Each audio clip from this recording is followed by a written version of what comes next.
right. I actually told you a lie. I did a few more rows. I didn't get up to round 3. I've come up to round 6. So you can see that the pattern is starting to come through. You can see the crosses on this side. This is the right side of the work. You can tell because I've got a little stitch marker hanging on this side of the work. I've actually completed row 6. So we've got a whole kind of section of outlined pink there, and you can see it's working really well, isn't it? I've just used this row because we've got a couple of long completely off camera there, got a couple of long sections of pink. All right, now actually, as I've said to you, there's only 5 stitches there, so it's perfectly fine to carry your yarn without catching it in. In fact, if you look, you can see those long floats. Sorry, I've hit the camera again. You can see those long floats going across the back of the stitches there without any problems at all. But I just want to show you, you may come across in your real life, you may come across a pattern where you've got more than that to carry yarn over. So let's just have a quick look at how you're going to catch your yarn in. So I've just completed where are we? I've just completed this little section on my pattern, and I'm up to this contrast stitch which I've just made there. I've now got a run of 5 pink stitches, and in those 5 pink stitches I'm going to show you how to catch in the yarn as you go along. So I'm going to just go and do, say, 3 stitches to begin with. Bear in mind you don't need to catch stitches in anything less than 5 stitches normally. This is just a practice to show you. So there's a few ways we can do it. I'm going to move the pattern out of the way so you've got a completely unencumbered view. Okay, so there's a few ways you can do it. I've decided I want to just catch my yarn in. I'm not going to use it. I want to catch it in, and just so that it hasn't got so far to travel along that float. So one way of doing it is as we've been doing it before, which is to put your needle in as if to knit. And bearing in mind the dominant yarn is coming underneath, it's going to go over the top of that needle.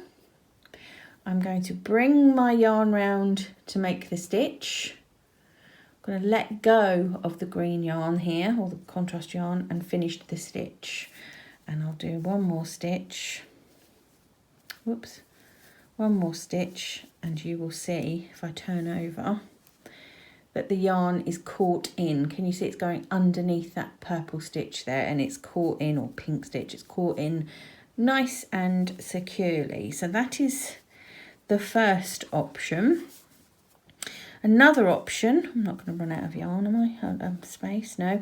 Another option is just to manually do that. So let's do 3 stitches, 1, 2 and 3, and I just want to wrap the yarn around each other. So I've got my dominant yarn coming underneath, and all I'm going to do is just do a little wrap. So pick up my yarn again, ready to work. 2 more stitches. Just let that go and turn it over and have a look. Just give that a little pull. And there it is again, caught in. So there's a couple of ways of doing that. If I want to catch in the purple yarn, so the non-dominant colour, same thing really. Let's just pretend that I've got green all the way to the end here. So I'm going to work green 3 times. I'm going to put my needle in as if to make the stitch. And I'm, instead of going over the, because it's not dominant, I'm just going to go over the top of the green. Carry on knitting, and that yarn is caught in perfectly well on the back there.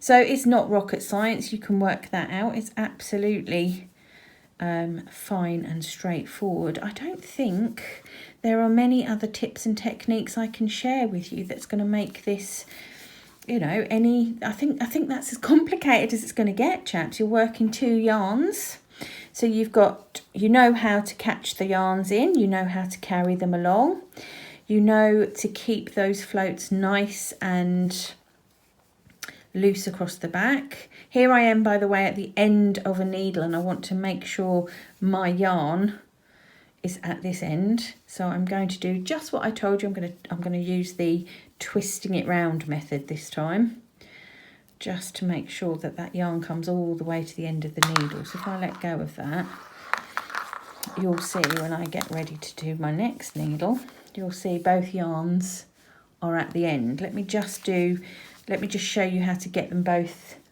at the beginning of this needle, exactly the same way, because we want those yarns in place at both ends of both needles, just so you don't have any float problems. So yet again, I'm ready to work with my pink at the beginning of row 7, and all I'm going to do is just make sure